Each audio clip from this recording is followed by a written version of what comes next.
Assalamualaikum warahmatullahi wabarakatuh. Perkenalkan, nama saya Raihan Putra Wibisono dari kelas 101 absen 23. Nah, di sini saya akan remedi geografi ya. Di sini saya akan remedi geografi bab 2 tentang peta. Yang pertama, pengertian peta, jenis peta, fungsi peta, proyeksi peta, keterampilan dasar membuat dan membaca peta.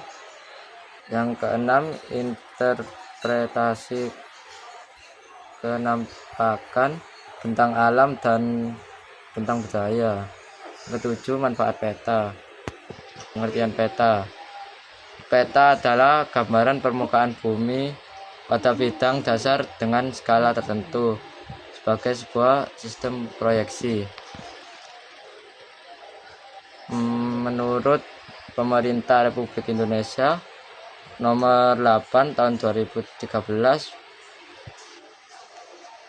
peta adalah suatu gambaran dari unsur-unsur alam dan buatan manusia yang berada di atas maupun di bawah permukaan bumi yang digambarkan satu bidang dasar dengan skala tertentu. Jenis peta. Nah, di sini tuh jenis peta ada dua ya, jenis peta umum dan peta tematik. Kalau peta umum, peta yang menggambarkan permukaan bumi secara umum, baik bentang alam maupun bentang budaya. Kalau peta tematik, peta khusus yang memberikan gambaran tentang fenomena tertentu di permukaan bumi atau peta khusus ya. Contoh peta umum, peta orografi dan peta dunia. Peta orografi, peta yang menampilkan sebagai atau bagian atau seluruh wilayah secara umum. Kalau peta dunia, peta yang menampilkan seluruh negara yang ada di dunia dan gambaran bentuk muka bumi di dunia secara umum. Peta topografi, peta yang menampilkan relief permukaan bumi. Peta topografi digambarkan dengan garis kontur ya. Untuk ciri-ciri garis kontur yaitu: 1. Semakin rapat jarak antara garis menunjukkan relief semakin curam. Yang kedua, jarak antar garis menunjukkan relief landai. Yang ketiga, garis kontur yang bergerak menandakan terdapat lembah atau depresi. Yang keempat, garis yang sangat rapat menandakan terdapat patahan. Peta persebaran suku bangsa. Untuk contoh peta tematik ya ini ya. Peta persebaran suku bangsa di Indonesia. Setiap suku bangsa dari simbol warna yang berbeda. Peta persebaran penduduk di Indonesia. Setiap warna mewakili jumlah penduduk yang tertentu ya. Nah, untuk jenis skala peta yaitu ada 5. Yang pertama, peta kadaster. Peta kadaster yaitu berskala 1:100 sampai 1:5000. Contoh, peta di sertifikat tanah. Yang kedua, peta skala besar. Untuk skalanya 1:5000 sampai 1:250.000. Contoh, peta untuk perencanaan wilayah. Peta skala sedang, skalanya 1:250.000 sampai 1:500.000. Untuk peta provinsi.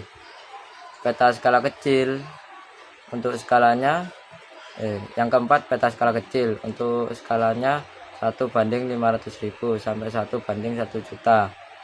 Contoh peta peta negara. Peta skala geografi. Yang kelima, contoh skala 1/1 juta. Contoh peta dunia. Untuk fungsi peta menunjukkan posisi atau lokasi di permukaan bumi, menggambarkan fenomena dan bentuk di permukaan bumi,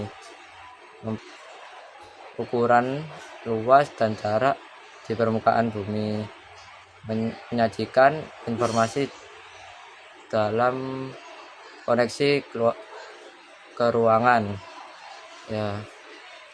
Untuk proyeksi peta, nah proyeksi peta ini ada 3 ya. Itu proyeksi azimutal, proyeksi kerucut, dan proyeksi silinder. Nah, untuk proyeksi azimutal yaitu berdasarkan bidang proyeksi ya, menggunakan bidang datar sebagai bidang proyeksi. Kedua, garis-garis bujur sebagai garis lurus yang berpusat pada kutub. Ketiga, garis lintang digambarkan dalam bentuk lingkaran yang konsentrasi mengelilingi bumi. Yang keempat, seluruh permukaan bumi jika digambarkan dengan proyeksi ini akan berbentuk lingkaran. Nah, untuk proyeksi kerucut yaitu 1, menggunakan bidang kerucut sebagai bidang proyeksi. Yang kedua, cocok untuk memproyeksikan daerah lintang tengah. Garis lintang berwujud garis lingkaran sebagai garis bujur berupa jari-jari. Nah, untuk proyeksi silinder, yang 1 menggunakan bidang silinder atau tabung sebagai bidang proyeksi. Contoh untuk memproyeksikan daerah Katulistiwa. Yang kedua, cocok untuk memproyeksikan daerah Katulistiwa. Ketiga, dapat menggambarkan daerah yang luas. Yang keempat, makin mendekati kutub makin luas wilayahnya.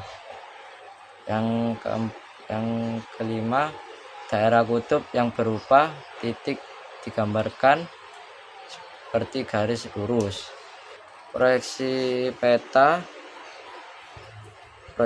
berdasarkan posisi sumbu simetris bidang proyeksi. Proyeksi normal, sumbu bola bumi berimpit dengan sumbu bidang proyeksi. Nah, kalau proyeksi normal itu seperti gini ya, lurus jadi. Kalau proyeksi miring, sumbu bola bumi membentuk sudut dengan sumbu bidang proyeksi, yaitu seperti gini ya. Yang satu gini, yang satu itu gini ya, miring ya, gini miring, punya gini. Yang satunya proyeksi transversal, sumbu bola bumi tegak lurus dengan sumbu bidang proyeksi, yaitu seperti gini ya, lurus gini, ini bisa, pokoknya lurus lah. Proyeksi peta, proyeksi tengah atau menyinggung. Bidang proyeksi menyinggung permukaan bumi. Terus proyeksi scan atau memotong. Bidang proyeksi memotong merupakan permukaan bumi. Bidang proyeksi memotong permukaan bumi. Untuk proyeksi peta berdasarkan ketentuan geometri yang dipenuhi. Ekuidistan, jarak titik yang terletak di peta sama dengan jarak sebenarnya di permukaan bumi. Kedua, proyeksi konform. Proyeksi konform berdasarkan sudut atau arah satu garis yang tergambar di peta sama dengan besar sudut di permukaan bumi. Ketiga, proyeksi ekuivalen.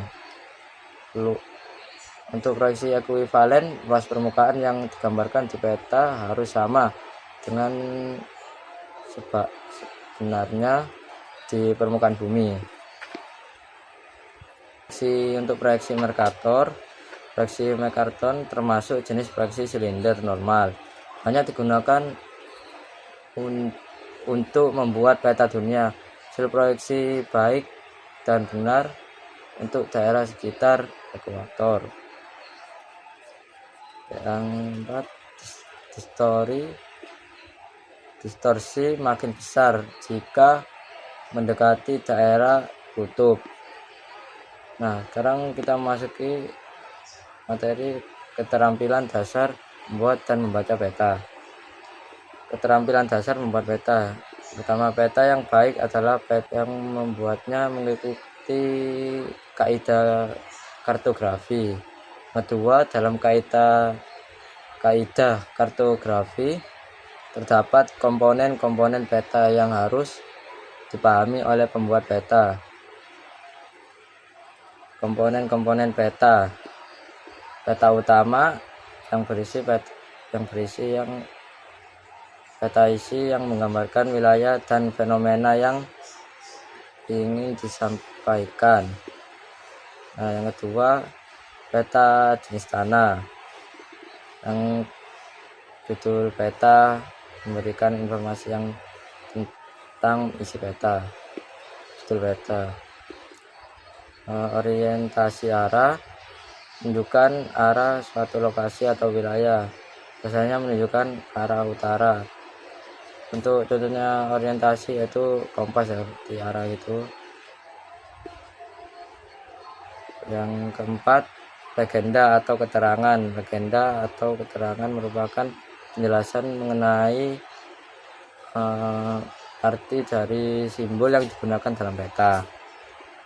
Skala peta menunjukkan perbandingan jarak antara dua titik di peta dan jarak kedua titik di permukaan bumi. Inset peta kecil tambahan untuk memperjelas posisi wilayah yang ada di peta utama. Garis bujur dan garis lintang menunjukkan koordinat lokasi suatu wilayah. Sumber dan tahun pembuatan peta menunjukkan sumber data yang digunakan dalam pembuatan peta. Untuk ini sekarang itu lettering. Nah, 1. Gunakan ukuran huruf yang profesional. 2. Judul peta ditulis dengan huruf cetak besar, tegak dan ukuran yang paling besar dari ukuran huruf yang lain. 3. Nama unsur air seperti sungai, laut, dan teluk menggunakan huruf miring dan berwarna biru. Nama tempat ditulis dengan huruf tegak. Sebaiknya tidak terlalu banyak huruf di dalam peta. Jika informasi padat, gunakan simbol huruf. Toponimi. Untuk peta toponimi, tata letak penamaan unsur geografi. Yang pertama, nama kota atau desa diletakkan menempel di wilayah kota atau desa tersebut.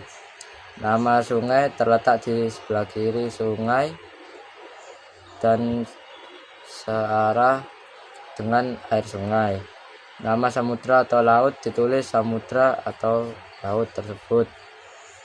Nama pelabuhan diletakkan di atas laut. Warna dasar peta. Yang pertama hijau, kuning, dan coklat menggambarkan bentuk relief muka bumi. Kedua, biru untuk menggambarkan semua perairan, baik perairan laut maupun perairan darat. Ketiga, merah dan hitam untuk menggambarkan jarak jalan dan penampakan sosial budaya. putih untuk menggambarkan kenampakan es dan wilayah yang tidak termasuk pembahasan wilayah utama. Proses pembuatan peta yang pertama mengumpulkan data seperti dasar dan data pendukung lainnya, melakukan pemetaan dengan cara digital menggunakan komputer dan manual. Kalau manual menggambarkan dengan tangan ya, menyajikan data yang diperoleh pada peta dengan peta baru sesuai dengan kaidah-kaidah kartografi. Nah, sekarang kita masuki materi yang membaca peta. Usaha mempelajari atau mengetahui kenampakan yang ada melalui simbol-simbol yang ada dalam peta. Nah, itu simbol-simbol dalam peta yaitu simbol titik menunjukkan posisi atau lokasi dan identitas dari unsur diwakilnya. Untuk simbol garis gunakan jika unsur yang diwakilnya berbentuk garis. Simbol area atau luasan menampilkan unsur-unsur yang berhubungan dengan suatu luas, contohnya sawah, irigasi, tegalan, hutan. Nah, untuk simbol garis ini contohnya jalan desa, batas kecamatan atau sungai. Contoh untuk simbol titik, ibu kota provinsi, museum atau bandara. Sekarang kita masuki materi interpretasi kenampakan bentang alam dan bentang budaya. Nah, kenampakan unsur geografi bentang alam yang pertama, suatu bentang di permukaan bumi tanpa ada pengaruh manusia, misalnya pegunungan, laut, dan sungai. 2. Bentang budaya. Bentang budaya suatu bentang di permukaan bumi yang telah menerima pengaruh manusia, misalnya jalan raya, pertanian, dan pelabuhan. Contoh interpretasi kenampakan unsur geografi. Yang pertama, peta infrastruktur Provinsi Riau menunjukkan bentang budaya, salah satunya dalam unsur jaringan jalan. Menginterpretasikan simbol-simbol pada peta dapat diketahui wilayah yang memiliki akses mudah dijangkau. Nah, manfaat peta. Beberapa manfaat peta: bidang mitigasi bencana, pembuatan dalam pengambilan keputusan terkait mitigasi sehingga maupun mengurangi risiko bencana. Yang pertama, bintang pertanian menentukan wilayah yang sesuai untuk suatu lahan pertanian tertentu. Yang ketiga, bidang tata ruang berperan dalam perencanaan tata ruang, membantu menentukan struktur ruang dan pola ruang suatu wilayah. Nah, sekarang untuk penginderaan jauh. Yang pertama, dasar penginderaan jauh, pengertian penginderaan jauh, komponen penginderaan jauh, jenis citra penginderaan jauh, interpretasi citra penginderaan jauh, manfaat penginderaan jauh. Nah, kita masuk di dasar penginderaan jauh. Untuk dasar penginderaan jauh mengacu pada kegiatan pencegahan. Yang pertama, dasar penginderaan jauh. Untuk dasar penginderaan jauh mengacu bagaimana mengetahui lokasi, contohnya pusat gempa di Aceh tanpa pengamatan objek atau harus mengamati objek. Yang pertama, dasar penginderaan jauh. Penginderaan jauh mengacu bagaimana mengetahui lokasi, contohnya pusat gempa di Aceh tanpa pengamatan objek, atau harus mendatangi lokasi peristiwa di tempat yang jauh tanpa terjadi kontak langsung. Nah, yang kedua yaitu pengertian penginderaan jauh. Pengertian penginderaan jauh ini khusus penginderaan jauh yang pengertian dari Kenichi Okamoto.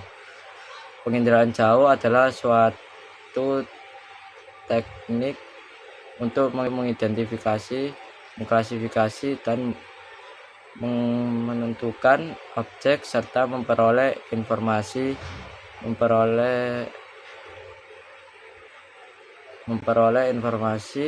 dikumpulkan dengan menggunakan sensor jarak jauh. Untuk pengertian dari Lilesen dan Kiefer, penginderaan jauh adalah ilmu dan seni itu memperoleh informasi tentang objek fenomena menggunakan alat tanpa kontak langsung dengan objek tersebut. Penginderaan jauh adalah ilmu atau seni dan teknik untuk merekam suatu tanpa. Penginderaan jauh adalah ilmu, seni, dan teknik untuk merekam suatu objek, gejala, dan area di jarak jauh tanpa kontak langsung dengan alat penginderaan berupa sensor buatan. Nah, yang ketiga, komponen penginderaan jauh. Itu komponen penginderaan jauh yaitu sinar matahari. Sinar matahari sistem pasif menggunakan tenaga elektromagnetik yang berasal dari sinar matahari. Sinar matahari sampai di permukaan bumi. Kemudian objek yang ada di permukaan bumi menentukan cahaya ke alat rekam. Untuk tenaga buatan menggunakan sistem aktif, menggunakan tenaga buatan berupa gelombang mikro yang dipancarkan oleh alat perekam. Alat perekam memancarkan gelombang ke permukaan bumi, kemudian gelombang tersebut dipantulkan oleh objek permukaan bumi. Nah, yang ketiga, atmosfer hanya sebagai kecil tenaga elektromagnetik yang dapat mencari permukaan. Yang ketiga, atmosfer hanya sebagai kecil tenaga elektromagnetik yang dapat mencapai permukaan bumi dan dapat digunakan untuk penginderaan jauh.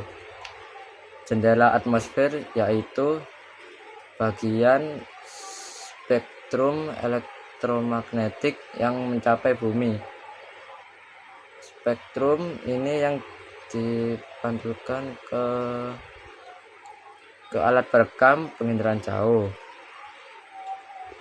Setiap objek mempunyai sifat tertentu dalam memantulkan tenaga sensor atau alat perekam. Ciri spektral berdasarkan perbedaan yang panjang gelombang, contohnya rona dan warna. Ciri spesial berdasarkan perbedaan pola ruang, contohnya bentuk dan ukuran. Ciri temporal berdasarkan perbedaan waktu perekaman, contohnya perekaman saat musim hujan, saat musim kemarau. Nah, untuk sensor adalah alat untuk menerima atau merekam tenaga yang datang dari objek permukaan bumi. Kemampuan sensor untuk menyajikan gambar objek terkecil tersebut resolusi spesial. Sensor fotografi menggunakan film sebagai detektor menghasilkan foto udara. Sensor elektronik menggunakan tenaga elektrik pada spektrum yang luas menghasilkan citra. Seperti wahana. Wahana adalah kendaraan yang contohnya wahana. Wahana adalah kendaraan yang mengangkut atau membawa alat pemantau dalam penginderaan jauh. Pesawat terbang rendah sampai menengah, ketinggian antara 1000 sampai 9000 mdpl. Pesawat terbang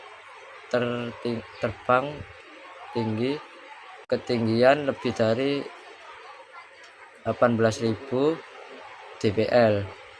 Satelit ketinggian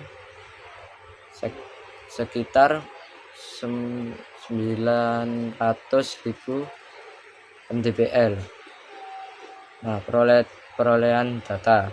Analisis manual dapat dilakukan dengan menggunakan alat bantu yang disebut stereoskop. Perolehan data analisis manual dapat dilakukan dengan menggunakan alat bantu yang disebut stereoskop.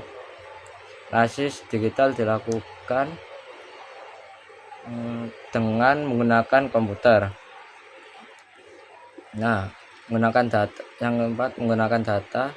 Penggunaan data yaitu orang atau lembaga yang memanfaatkan hasil penginderaan jauh untuk berbagai bidang kehidupan seperti tata guna lahan, pembangunan, dan mitigasi bencana. Jenis citra penginderaan jauh. Citra foto utama. Foto pankromatik. Untuk yang pertama, citra foto pankromatik merekam seluruh spektrum cahaya tampak sehingga objek terekam sesuai dengan kepekatan mata manusia. 2. Foto ultraviolet merekam spektrum ultraviolet, umumnya digunakan untuk mengidentifikasi tumpahan minyak di laut. 3. Foto autokromik merekam spektrum yang didominasi oleh warna biru dan sebagian hijau. Foto inframerah merekam spektrum inframerah jarak dekat, umumnya digunakan untuk melihat keadaan vegetasi. Citra non foto berdasarkan sumber sensor. Yang kedua, citra non foto berdasarkan sumber sensor. Citra tunggal dibuat menggunakan sensor tunggal, digunakan dengan mengkombinasikan beberapa citra yang memiliki spektrum gelombang berbeda untuk mengidentifikasi satu objek. 2. Citra multispektral dibuat menggunakan saluran jamak atau saluran sempit. Citra ini terdiri dari RGB, spectrum, beam,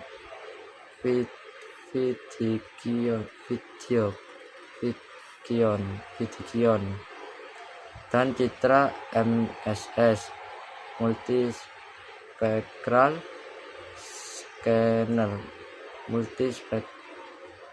scanner. Citra non foto berdasarkan gelombang elektronik. Citra inframerah thermal dibuat berdasarkan perbedaan suhu objek dan daya pancaran pada citra. citra radar dan citra gelombang mikro, citra yang diperoleh dengan spektrum gelombang mikro, citra dasar, citra radar dan citra gelombang mikro, citra yang diperoleh dengan spektrum gelombang mikro, citra radar hasil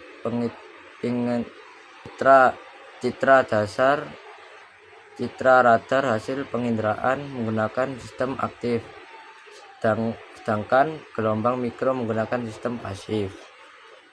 Citra non foto berdasarkan wahana yang digunakan.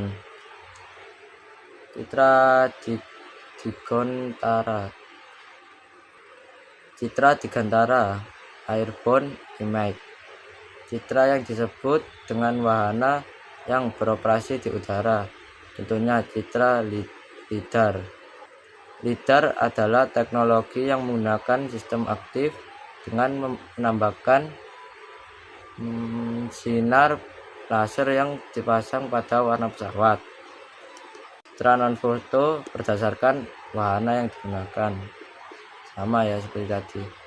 Itu citra ini untuk citra satelit atau spacebound image, citra yang dibuat dengan warna yang beroperasi di luar angkasa. Itu contohnya satu, citra satelit NOAA dan meteor untuk penginderaan cuaca.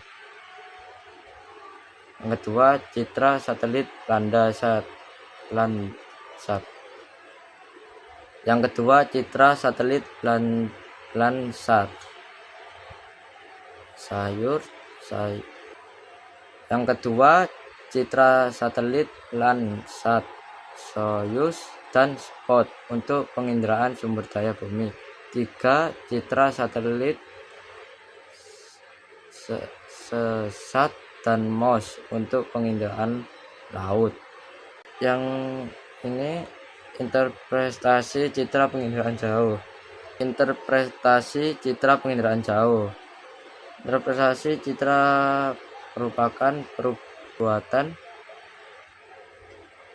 mengkaji foto udara atau citra dengan maksud untuk mengidentifikasi objek dan menilai arti pentingnya objek tersebut.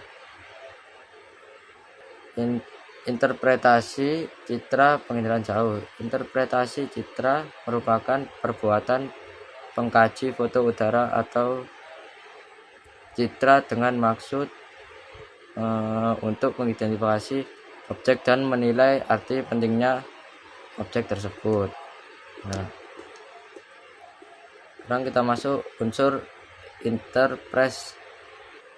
sekarang kita masuk unsur interpretasi citra. Bentuk merupakan ciri yang jelas sehingga banyak objek yang dapat dikenal hanya berdasarkan bentuknya saja. Contoh, bangunan sekolah berbentuk huruf besar, pasti kalau itu ya. Unsur interpretasi citra. Ukuran merupakan ciri objek yang antara lain berupa jarak, luas, tinggi, dan volume. Nah, contohnya objek lapangan sepak bola memiliki panjang sekitar 100 sampai 150 meter dan lebar sekitar 65 sampai 75 meter.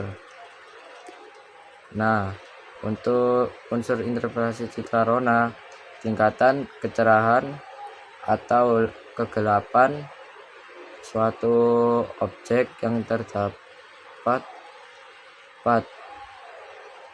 pada foto udara atau citra lainnya. Contohnya, rona objek lahan kosong lebih cerah daripada rona objek lapangan olahraga.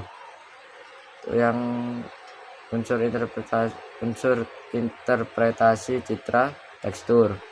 Tekstur adalah frekuensi perubahan rona pada citra yang dinyatakan dengan kasar, halus, dan sedang. Contohnya, tekstur objek lahan sawah dan permukaan lebih halus daripada objek vegetasi hutan. Unsur interpretasi citra, bayangan dipengaruhi oleh arah datangnya sinar matahari pada waktu perekaman atau pengambilan gambar objek. Untuk pola atau susunan keruangan merupakan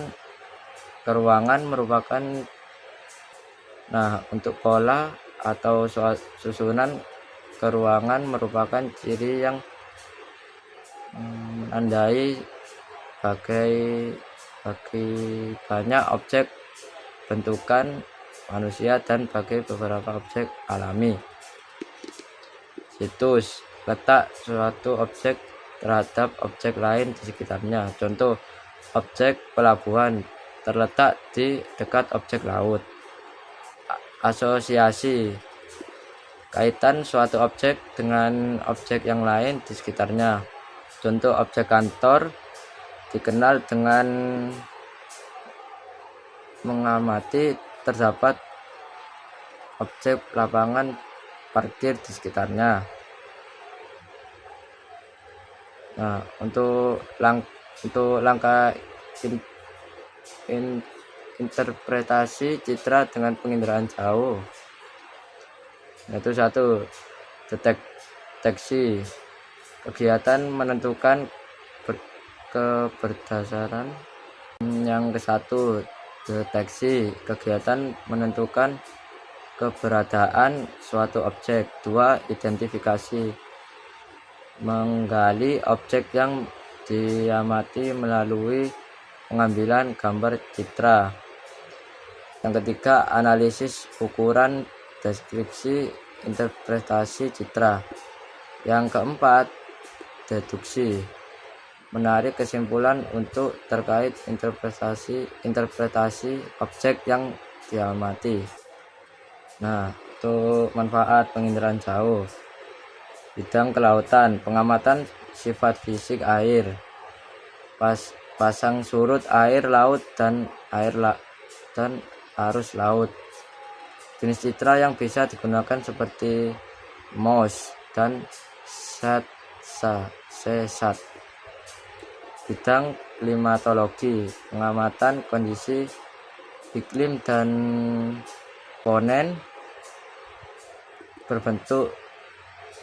Jenis citra yang bisa digunakan seperti NOAA, meteor, dan GMS. Bidang SDA dan lingkungan, pengamatan barang tambang dan lingkungan termasuk peristiwa bencana alam.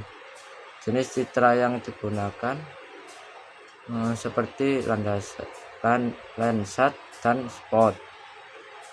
Sekian, terima kasih. Kalau ada salah kata, mohon maaf. Saya undur diri. Atas nama Rehan Putra Wibisono, kelas 11, nomor absen 23. Saya sudah mengerjakan remedi geografi. Terima kasih. Mohon maaf jika ada salah kata. Wassalamualaikum warahmatullahi wabarakatuh.